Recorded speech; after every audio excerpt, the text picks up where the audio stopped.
Hey guys, it's Lotus and welcome back to another video. Today we're going to continue with our reading book club and get into chapter 8 of Urha. So, finally, we got to see Shizun in the last chapter and we got a little bit of backstory about why Moran is so infatuated with Shimei. So let's continue on with our reading and see what else we can learn. So, chapter 8. This venerable one gets punished. Let me add a little bit of background music. Okay. Moran laid on the bed like a dead fish for 3 whole days. His wounds had only just healed a bit when he received the summons, telling him to get the hell to the Red Lotus Pavilion to do manual labor. This was part of the punishment as well. Moran couldn't go down the mountain during the period of confinement, but neither could he just sit around, and so he would help out by doing odd jobs around the sect. These odd jobs were generally things like helping the cafeteria lady at Mengpo Hall wash dishes, giving the 365 stone lions on the pillars of Naihei Bridge a scrub down, transcribing copies of files and scriptures stale and dry, and so on and so forth. But just what kind of place was the Red Lotus Pavilion? It was the residence of that bastard Chuan-ning, the cursed place that everyone called Red Lotus Hell. Very few people at Shisheng Peak had gone there. Of the ones who had, every single one had come back with either their arms or else their legs broken. Thus, in addition to Red Lotus Hell, Chuan-ning's residence had another nickname that was even more down-to-earth: Pavilion of Broken Legs. The sect disciples had an inside joke. The pavilion hides a beauty. The beauty holds Tianwen. Enter through the gate of broken legs. Feel the agony of getting your legs broken. If you want your meridians busted, look no further than Yuheng Elder. Oh, Shizun. There was once a female disciple who had laughed in the face of death, whose lechery reached the skies. She had actually dared to thirst after Yuheng Elder's beauty and snuck to the southern peak on a moonless night to climb onto the roof, hoping to peek at the elder as he bathed. The outcome was obvious. That female warrior was escorted by Tianwen to the very line between life and death, and had been laid out on the bed for no less than 100 miserable days. Furthermore, Chuan-ning had declared that should there be any more transgression, he'd poke out the eyes of the interlopers directly. Do you see? What blunt boorishness! What insensitive gestures! What a loathsome man! Within the sect, there were a number of naive and foolish young girls who, thinking that they were girls and that Yuheng Elder would pity them and show compassion, would giggle and tease, hoping boldly to arouse his attention. However, once the elder butchered that female delinquent, no one dared attempt to hit on him anymore. It couldn't have been that bad. I think they're exaggerating. Chuan-ning isn't that ruthless. Okay. The Yuheng Elder was indiscriminate when it came to lashing, having none of the disposition of a proper gentleman. Other than his face being pretty, there was nothing about him that was acceptable. That was the critique from the disciples within the sect. The little messenger Shidi looked at Moran with sympathy in his eyes, and tried to hold back, but in the end, he still couldn't. Mo Shisheng. Yuheng Elder's temper is so bad. No one who enters the Red Lotus Pavilion can come out standing. Why don't you go see if maybe you can say your wounds haven't healed and beg Yuheng Elder to let you go wash dishes instead? Moran was very grateful for this Shidi's compassionate Buddha heart, but he still rejected the idea. Beg Chuan-ning? Please. He didn't want to be served by Tianwen for another round. Thus, he dressed himself with immense effort and dragged his heavy feet to walk towards the southern summit of Shisheng Peak with great reluctance. Red Lotus Pavilion, Red Lotus Hell. There was not a single soul in sight for 100 miles around Chuan-ning's residence. No one wanted to go close to where he lived. Chuan-ning's terrible taste and unpredictable temper made everyone in the sect stay far away, only watching with respect. Moran was still somewhat nervous, not knowing what Chuan-ning would make him do as punishment. His thoughts ran wild for the entirety of his journey to the peak of the southern summit. After crossing through a dense field of bamboo groves, a large expanse of vivid crimson-red lotuses came into view. It was only early morning just then. The sun had only just risen from the east, reflecting a dazzling gleam in the horizon. Through the heavenly lotus pads in the pond grew stalks that connected the fiery red skies with the crimson blossoms, each absorbing and reflecting the other, amplifying their radiance, truly impressive to behold. Upon the pond, a winding zigzag bridge led to the pavilion that stood in quiet elegance. Behind it, a mountaintop backdrop that streamed with curtains of waterfalls, beads of water like shards of crystals beating at the rocks clinkingly at the bottom, watery mist steaming, light shimmering through the haze, casting an ethereal ambiance amidst the calm. How Moran felt about all this was... ugh. No matter how beautiful, wherever Chuanning lived would be all ugh to him. Look how excessively lavish, how wastefully bountiful. The dormitory where the disciples slept was tightly cramped, each room given very little space. Yet look at Yu Hong Elder. He was just one person, but he'd taken over an entire mountaintop, and had even dug 3 giant ponds, planting an abundance of lotus flowers. Alright, fine. Those lotus flowers were said to be of unique breeds, and could be made into medicines of rare quality, but... anyway, it was an eyesore. It really was too bad. He couldn't just set fire to this pavilion and burn it down. Nonetheless, grousing was nothing more than grousing. Since he was only 16 and powerless to compete with Shizun, Moran still approached Chuanning's residence to stand at the front entrance. He squinted his eyes into a smile and called out with a disgustingly sweet voice, pretending to be a lowly pleb. This disciple Moran greets Shizun. "En, come in." It was a huge mess inside the house. That cold-blooded demon Chuanning was dressed all in white, the lapels of his robes crisscrossed high and tight, giving him an ascetic, chaste air. Today his hair was up in a tall ponytail, and he was seated on the ground surrounded by mechanical parts, wearing a pair of black metal gauntlets and biting a brush between his lips.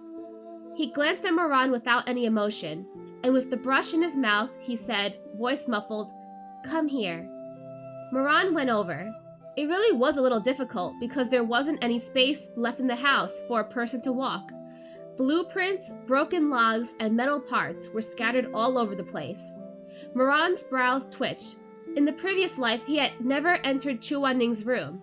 To know that a poised, handsome man such as he lived in such a mess, it was an indescribable feeling. Moran really went, "Damn, you live like this?" "Shizun, what are you doing?"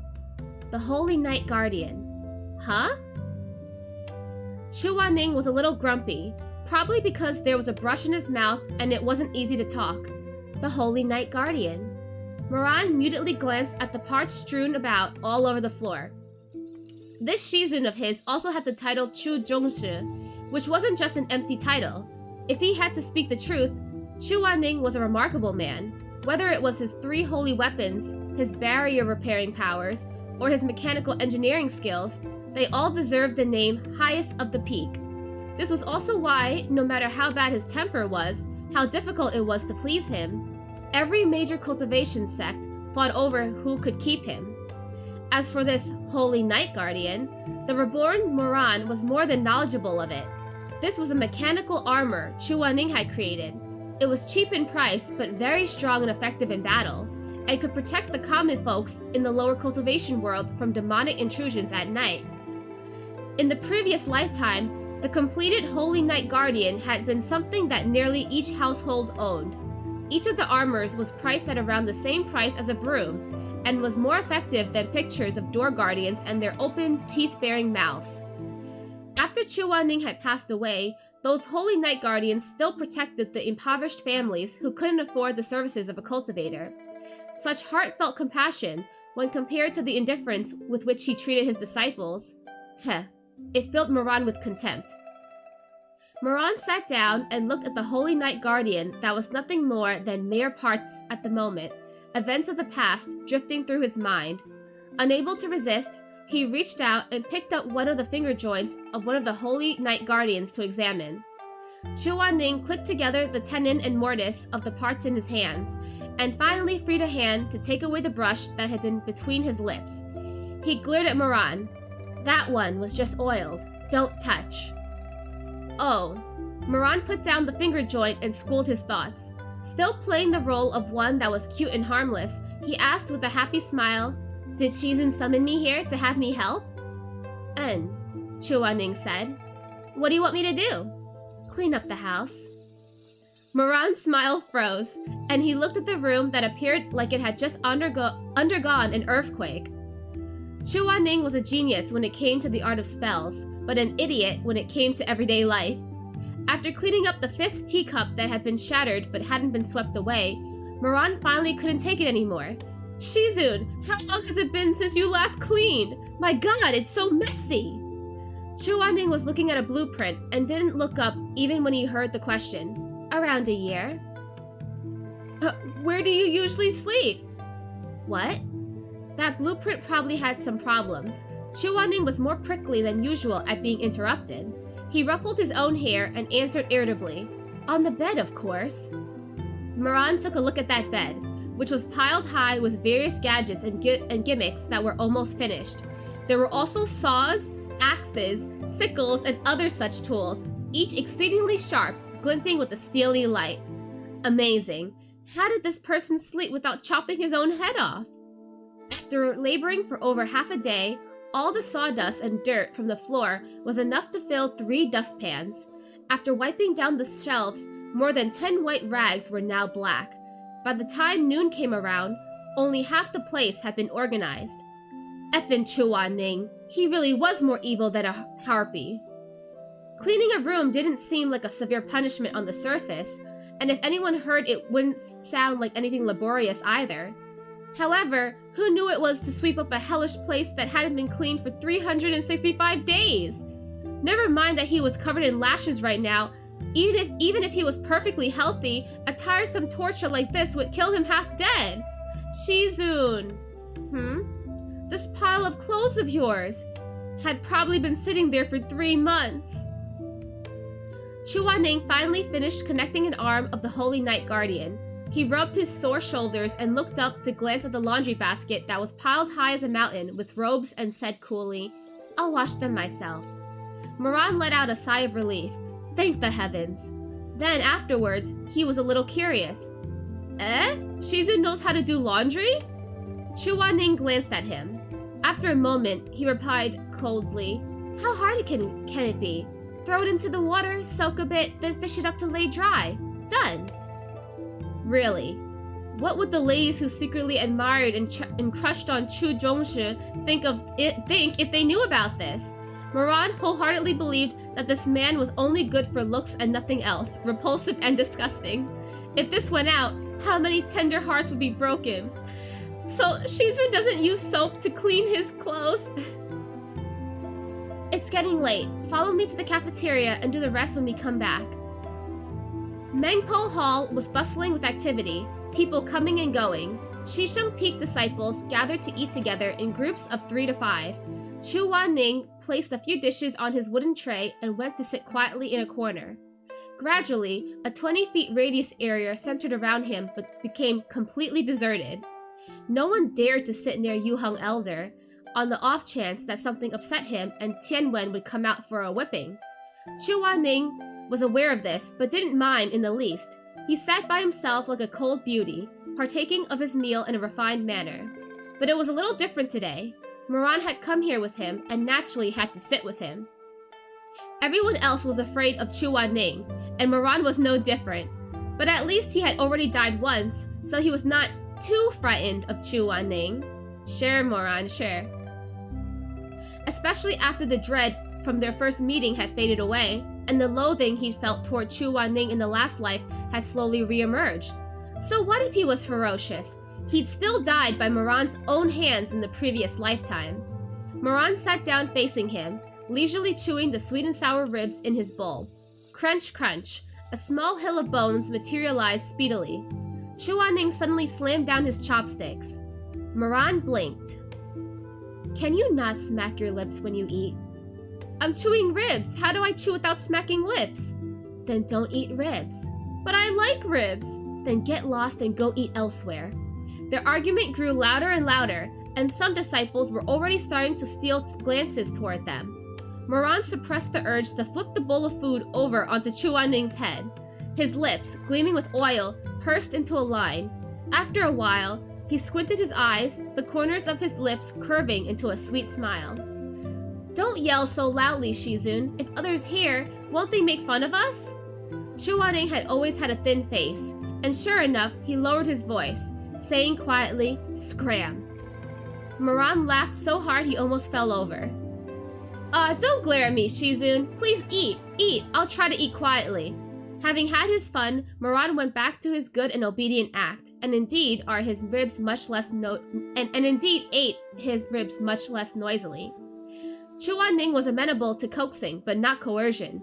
Seeing that Moran had done as told, his expression relaxed a bit, and he no longer looked so bitter and resentful. He lowered his head and continued elegantly eating his meal of vegetables and tofu. This peace did not last long before Moran started acting up again. Oh, Moran, no, what are you doing? He didn't know why he did what he did either, but what he did know was that every time he saw Chuanning in this lifetime, he just wanted to piss him off, one way or another. Thus, Chuanning noticed that, although Moran no longer chewed loudly, he was now eating with his hands, fingers covered in grease, soft, shiny, and dripping. The veins at Chuanning's temples bulged angrily as he tried to bear with it. He lowered his gaze, not looking at Moran, and focused on eating his own food. Moran, what are you doing? Why are you pissing him off? Don't test his limits. Maybe it was because Moran was having too good of a time eating, but forgetting form and manner, he finished chewing a bone and carelessly tossed it into Chuanning's bowl. Ew! Chuanning glared at the messily gnawed rib, the air around him freezing visibly with frightening speed. Moran! Shizun! Moran was slightly terrified, but even he couldn't tell how much of that was real and how much was fake. I didn't mean to do that. Yeah, right. Don't be mad, I'll pick it out right away. The damage has been done, though. Saying so, he really extended his chopsticks and speedily stuck them into Chuanning's bowl to retrieve the offending rib bone. Chuanning's face was blue. He looked like he was about to faint from disgust. Moran's eyelashes quivered, delicate features looking somewhat pitiful as if he'd been wronged. Does Shizun find me that repulsive? Shizun, I'm really sorry. Forget it, Chuanning thought to himself. There was no need to argue with those who were younger. He abandoned the urge to call forth Tianwen and give Moran a beating, but his appetite had been wiped out. He stood up. I'm full. That's all you're going to eat? Shizun, you've barely touched your food. Chuanning said coldly, I wasn't hungry. Moran was delighted inside, but his mouth kept speaking sweet words. Then I'm not eating anymore either. Let us go back to Red Lotus Pavilion. Chuanning's eyes narrowed. Us? His gaze was disdainful. There is no us. Elders and juniors have an order and distinction. Watch your words. Moran responded agreeably on the outside, eyes curved into a smile, clever, obedient, and adorable. But he thought on the inside, elders and juniors, watch my words? Heh, if Chuanning only knew what had happened in the previous lifetime, then he would realize, in the end, in this world, only him, Mo Wei-yu, was the superior. No matter how noble and arrogant Chuanning was, how unparalleled, in the end, he had still been reduced to a mere piece of mud on the bottom of Moran's boots, living on without purpose, only by Moran's grace. Moran walked faster to match Shizun's pace, still smiling brightly. If Shimei was the pure white moonlight of his heart, then Chuanning was the piece of fishbone stuck in his throat. He would pull it out and crush it, or else swallow it and let it be dissolved by stomach acid. In this reborn life, he could forgive anyone, but he would absolutely never forgive Chuanning. But it seemed that Chuanning didn't intend to let him off easy either. Moran stood before the library at Red Lotus Hell, staring at the 50 bookshelves, each 10 levels high, and thought that he had surely misheard. Shizun, what did you say? Chuanning answered indifferently. Wipe every book in here and catalog them. I will be checking in the morning. What the hell? He's gonna get stuck here at Red Lotus Hell overnight? But he'd already made arrangements with Shumei to change his bandages tonight. He opened his mouth to bargain, but Chuan-Ning ignored him, turned around with a sweep of his sleeves, and left for the machinery room, even closing the door behind him.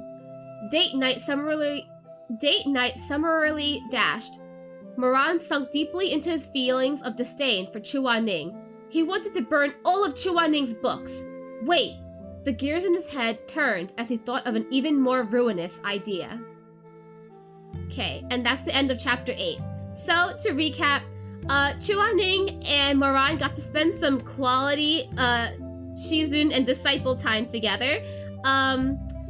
Shizun really lives messily. He's a hoarder, pretty much, but he's a really good inventor and engineer. And Moran is like, why couldn't he care more about his disciples as much as he cares as the common folk, you know? Which, I mean, I get as a disciple, his feelings, I guess, are kind of valid. But Moran and Shizun also got a chance to eat together at the cafeteria. But Moran, being the menace that he is, ate like super disgustingly. Like, I think anyone would be grossed out by Moran's eating habits. Oh my gosh, poor Chuan-Ning. Anyway, let's get straight into chapter 9, okay? So let's go. Chapter 9. This venerable one is not an actor. Chuan-Ning's tastes were truly terrible. Dry, tedious, despair-inducing. Just look at the crappy books this shelf was stuffed with. Catalog of ancient barriers. Illustrated archive of unusual flora. Lingyi Rufeng sect zither music arrangement. Plant collection. There were only a few books that counted as acceptable reading material, like Bashu Regional Travel Guide and Bashu Recipes. Moran picked a few of the newer-looking books, the ones that Chuan-Ning lightly wouldn't read often, and doodled a bunch of porn on the pages. No, Moran, what are you doing? As he drew, he thought to himself, there are at least 8, if not 10,000 books here. Who knows how long it would take for Chuan-Ning to discover that a couple had been modified into forbidden books. By then, there would be no way to tell who had done it, and Chuan-Ning would be stuck seething. He was really so unbelievably clever. Sure. Thinking about it, Moran couldn't help but snicker as he hugged the books in glee. Moran vandalized more than a dozen books without stopping, letting his imagination run wild and unconstrained. All kinds of erotic scenes appearing under his hand. His brushstrokes were alluring and elegant, the fabrics now clinging to the figures as if just rising out of water, then sweeping as if windblown. If someone were to borrow books from Yu Hung Elder and just so happened to pick these, one could easily imagine the kind of rumors that would spread. Yu Hung Elder is truly a two-faced beast to insert erotic paintings of men and women between the pages of Art of Meditation. Yu Hung Elder is a fraudulent master who hides comics of homosexual obscenity in his sword technique manuals. Beidou immortal my ass, he's literally a beast in human clothing. The more Moran thought about it, the funnier it became, until he was rolling on the floor with laughter, holding his stomach and kicking his legs in glee. He was so absorbed that he didn't even notice when someone appeared at the library doors. And so, the sight that greeted Shumei as he approached was that of Moran, rolling in a pile of books, laughing as if he had gone mad. Aran, what are you doing? Startled, Moran sat up in a hurry, frantically covering up all the lewd drawings and putting on a more presentable face. Wiping the floor? Shumei held back a laugh. With your clothes? I couldn't find a cleaning rag. Anyway, moving on. What are you doing here so late, Shumei? I couldn't find you in your room, so I asked around and was told that you were at Shizun's place. Shumei stepped inside the library and helped Moran clean up the books scattered all around the floor, a gentle smile on his lips. There wasn't anything else that needed doing, so I came to see you. Moran was overjoyed and overwhelmed. He pursed his lips. For some reason, his usual smoothness and charm were nowhere to be found, and he couldn't actually think of what to say right now. Then please have a seat. Moran spun excitedly in place, then said, a little nervously, I'll go get some tea for you. No need, I snuck here. There will be trouble if Shizun finds out. Moran scratched his head. I guess. Chuan-Ning, that freak. I'll topple him sooner or later and get out from under his thumb. You probably haven't eaten yet, right? I brought you dinner. Moran's eyes lit up. Wontons? Psst, you're really not tired of them, huh? Retler's pavilion is a bit far. I was afraid the wontons would have all stuck together by the time I got here, so I didn't bring any. Here, see if this stir-fry is to your taste. Shimei opened the food box he brought, revealing the red-colored dishes inside. A plate of shunfeng pig ears, a plate of yushang pork strips, a plate of kung pao diced chicken, a plate of chopped cucumber, and a bowl of rice. Ah, you added peppers this time. Just a little, so you don't go into withdrawal, Shimei said, smiling. They both loved spicy foods. Of course he understood the concept of no spice, no joy. But your wounds haven't fully healed yet, so I only put a little bit, just to add some flavor. Better than not having even a hint of red. Moran chewed on his chopsticks happily, dimples sweet like honey in the candlelight. Wah, I'm going to cry in gratitude! Shimei suppressed a laugh. The food will be cold by the time you're done crying. You can cry after you've eaten. Moran cheered, chopsticks flying with impressive speed. Moran always ate like a starved dog. Chuaning hated the unseemly way he ate, but Shimei wouldn't mind. Shimei was always so gentle, laughing and telling him to eat slower, while offering him a cup of tea. Before long, the plates were empty. Moran patted his full belly with a content sigh. Eyes happily squinted. Ugh, that hit the spot. Shimei asked with an air of nonchalance, which tastes better, wontons or these dishes? When it came to food, Moran was dedicated in the same way he was to his first love. He tilted his head, clear black eyes soft and fixed on Shimei as he grinned. Wontons. Shimei shook his head, smiling. He spoke again after a while. Aran, let me help change your bandages and apply new medicine. The medicinal salve was made by Madame Wang. Madame Wang had been a disciple of the medical sect Gu Yue Ye. Her martial aptitude was low, and she disliked fighting, but she was fond of studying medicine. Shisheng Peak had an herbal medicine garden, and she had personally planted many precious herbs there, so the sect's supply of medicine never ran low.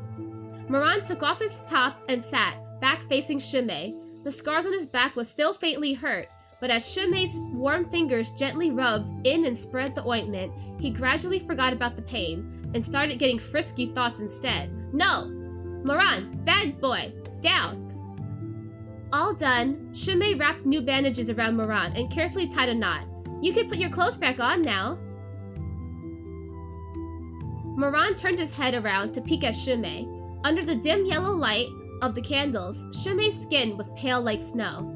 Moran's desire flared up even more. His throat felt dry, and he really didn't want to get dressed, but after a moment of hesitation, he still lowered his head and quickly draped his outer robe over his shoulders. Shimei. Just the two of them in this library, secluded and hidden. This mood was quite good. Moran originally wanted to say some earth-shakingly romantic poetry, but unfortunately he was the kind of illiterate who could make even his own era's name something like cock. He choked on his words for a good while, until his face turned red, but only managed to choke out 3 words. You're really nice. Don't mention it, it's just a matter of course. I'm also going to be really nice to you. Moran carefully controlled his tone to be calm, but his palms were sweating non-stop, betraying the stormy waves in his heart. When I become strong, I won't let anyone bully you, not even Shizun. Shimei didn't know why he was suddenly saying these things. He hesitated for a moment, but still gently replied, All right then, I'll be counting on Aran from now on. Moran mumbled a reply, but grew increasingly fidgety under Shimei's expressive gaze. He didn't dare to keep looking, and so he lowered his head. He was always meticulously careful toward this person, determined in his dedication. Ah, Shizun asked you to clean these many books? And catalog them overnight too? In front of the person he liked, Moran absolutely had to save face. It's not so bad. I can do it. Just gotta pick up the pace a little. Shimei said, Let me help. No way. If Shizun finds out, he'll punish you too. Moran spoke resolutely. It's getting late. You should go back and get some rest. We have class tomorrow morning. Shimei held his hand, laughing softly. Don't worry, he won't notice. We'll be super quiet. He didn't even finish talking when an ice-cold voice spoke up. Uh-oh. And what exactly are you doing super quietly? Without them knowing, Chuaning had come out from the machine room. His expression was cold, and his phoenix eyes were filled with endless frost. He stared at them without any expression on his face from where he stood at the floor, where he stood at the door to the library in a thin layer of white robes. His gaze paused on their clasped hands for a moment before moving away. Shi Mingjing, Mo Weiyu, you've got some nerve. Shumei's face paled instantly and he abruptly let go of Moran's hand, saying in a small voice, Shizun. Moran also recognized that the situation was bad and lowered his head. Shizun. Chuaning stepped inside, ignoring Moran to look down instead at Shumei, who was kneeling on the floor. He spoke coolly. There are barriers set throughout the Red Lotus Pavilion. Did you really think I wouldn't know if an unexpected guest came in? Shumei lowered his head to the floor, frightened. This disciple was wrong.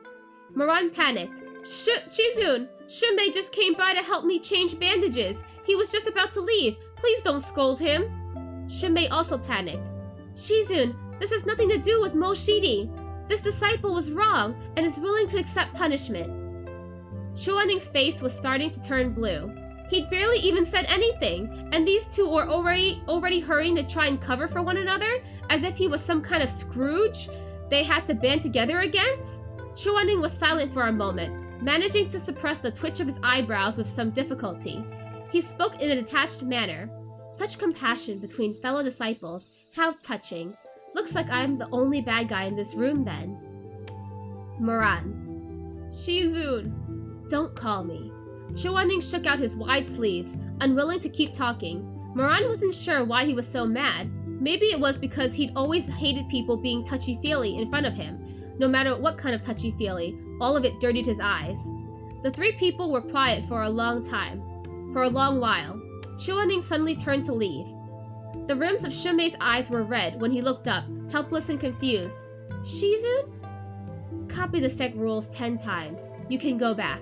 Shumei lowered his eyelashes, paused for a moment, and softly replied, Understood.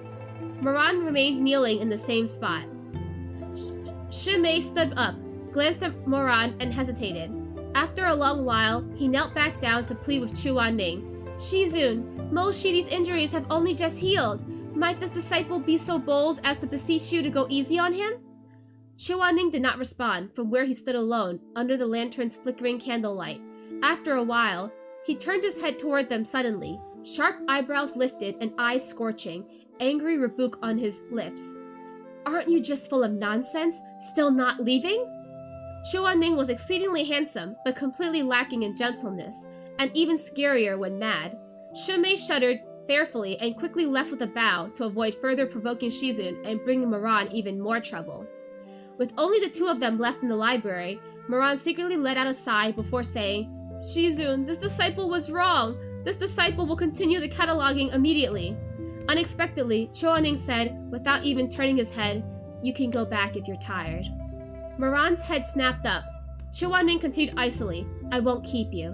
Why would he let me off this easily? It must be a trap. Moran thought himself clever. I'm not leaving. Chuaning paused, then smiled coldly. Fine, suit yourself. Saying so, he swept his sleeves, turned, and left. Moran was stunned. It wasn't a trap? He thought for sure that Chuaning was going to give him another round of lashings with the willow vine. It wasn't till well into the night that he finished. Moran yawned and left the library. The night was already so late, yet a dim yellow light could still be seen from Chuaning's bedroom. That pesky demon still hadn't gone to bed? Moran went over to bid Chuaning goodnight before leaving. Once inside, he noticed that Chuaning had already fallen asleep. It was just that the forgetful man had neglected to put out the candles before going to bed. Or maybe he'd passed out from exhaustion in the middle of making something. Moran figured that it was probably what had happened when he saw the prototype Holy Night Guardian pieced together by the bedside, the metal gloves that Chuaning hadn't taken off, and the half-piece of mechanical clasp still tightly gripped in his hand. Chuaning was not so harsh and cold when asleep. He was curled up on the bed that was stacked with machine parts, saws, and axes. There were too many things spread out everywhere, and not much space left to accommodate a person, and so he was huddled up tightly, body hunched, long lashes lowered. The sight was unexpectedly lonely. Moran stared at him blankly for a moment. Just what had Ch.8-9 been so angry about today? Was it just because Shinmei had trespassed on the Red Lotus Pavilion and had tried to help him organize the books? Moran approached the bed and rolled his eyes. He leaned down near Ch.8-9's ear, and with a very, very quiet voice, experimentally called out, "Shizun?" Ch.8-9 groaned softly and hugged the cold machine parts in his arms even more tightly. He was in a deep slumber, breaths even. The sharp metal glove still on his hand lay next to his face, looking quite like the claws of a cat or leopard. Seeing that he probably wouldn't wake up anytime soon, Moran felt a jolt in his heart and narrowed his eyes, the corners of his lips curving into a mischievous grin. He hovered over Ch.8-9's ear, testing with a low voice, "Shizun, wake up." "Shizun? Ch.8-9? Heh, he's really asleep." Moran was delighted. He propped his arm next to the pillow and looked at him with a grin. "Perfect. I'll just take this chance to settle the score with you." Unaware that someone wanted to settle the score with him, Ch.8-9 remained fast asleep, handsome features appearing quite peaceful. Moran assumed an imposing posture. Unfortunately, he'd grown up in a pleasure house and didn't have much in the way of formal education, instead being more influenced by street arguments and folk stories. The phrases he cobbled together were thus extremely lame and laughable. "Ch.8-9, you audacious rascal, you treacherous liar, you dare look down on your honored emperor, you... He scratched his head, having run out of words. Even when he'd become the emperor, the words that had came out of his mouth were either "this bee" or "that bastard." But these words seemed ill-unfitting for Ch.8-9. He racked his brain for a good while, before suddenly remembering something a big sister back at the pleasure house used to say. Although he wasn't too sure what it meant, it seemed okay enough. Brows twisted, he snapped, "You fickle, ungrateful, despicable little donkey hoof, do you acknowledge your misdeeds? If you don't speak, this venerable one shall consider it a confession." Ch.8-9 let out another groan, perhaps disturbed by the noise, but continued to sleep while holding onto the machine parts. "Your transgressions are grave. According to the law, this venerable one sentences you to... Zui Xing Liu Gong Gong." Wait, what does it mean? Eunuch punishment? Oh dear. Only after calling out of habit did he realize that Liu Gonggong was already a person of his past life. Moran contemplated for a moment and decided to lower himself to act out the Gonggong's part, so he responded in a flattering tone, "Your Highness, your old servant is present." Then he cleared his throat and said solemnly, "Carry out the punish immediately." "As you command, Your Highness." "All right, done with the formalities." He's really role-playing by himself, a one-man roleplay. Moran flexed his fingers and began to carry out the punishment towards Ch.8-9. This so-called Zui Xing didn't actually exist. Moran had made it up on the spot. Then, how should this improvised punishment be carried out? The once tyrant emperor Moran solemnly cleared his throat.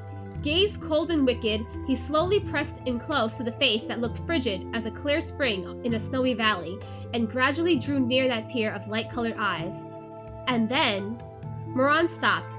Glaring at Ch.8-9, he cursed, enunciating each word slowly. "Ch.8-9, F you and your peerless pettiness. Pa-pa, 2 slaps in the air. Heh, punishment complete. F yeah." Moran was in the midst of rejoicing when he felt a sudden prick in his neck and a change in the atmosphere. He looked down abruptly and was met by a pair of cold and lofty phoenix eyes. Shizun woke up. Moran, Ch.8-9's voice was like the shattering of ice. Hard to tell if it's more elegant or frosty. "What are you doing?" "This venerable one, your old sir, Unfortunately, Moran had spoken softly. Ch.8-9 frowned a little, but seemed to not have heard. Struck by a sudden idea, Moran reached out and slapped the ear near Ch.8-9's face 2 more times. Faced with his Shizun's darkening expression, the once emperor of the world gave a mollifying grin. This disciple was killing mosquitoes for Shizun! Author's notes.